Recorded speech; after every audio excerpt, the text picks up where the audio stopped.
How many carbs do you eat on the Atkins diet? If you are curious about how many carbohydrates you should consume on the Atkins diet, you are in for an interesting journey.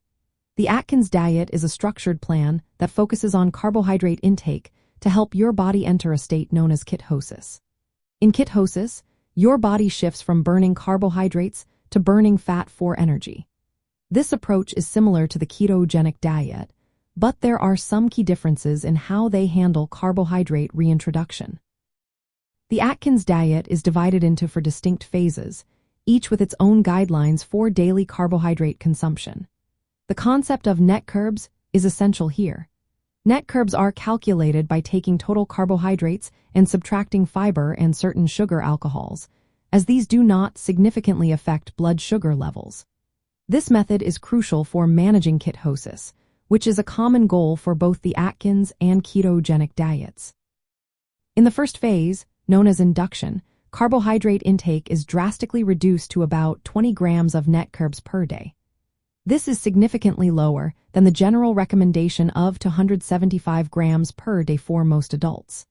During this initial phase, the focus is on high-fat and high-protein foods, along with low-carb vegetables such as leafy greens. The aim here is to quickly enter ketosis and trigger rapid weight loss. This phase typically lasts for at least 2 weeks. Once you achieve some initial weight loss, you move to phase 2, called balancing.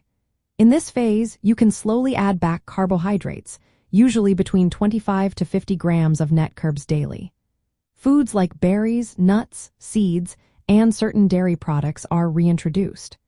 The goal is to find the maximum amount of carbohydrates you can consume while still losing weight.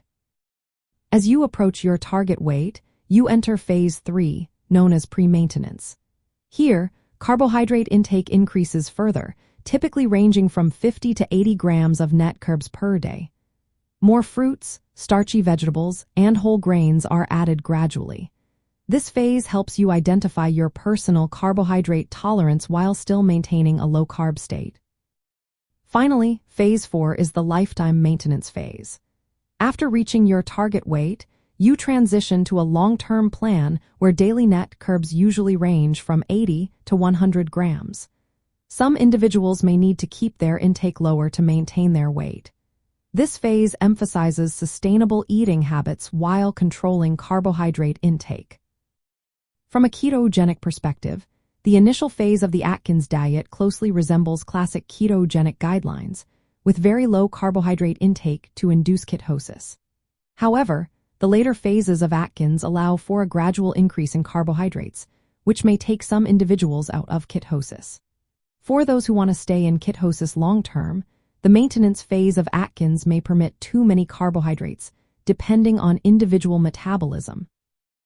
In summary, the Atkins diet starts with a very low-carb phase to induce ketosis and rapid weight loss, then gradually increases carbohydrate intake.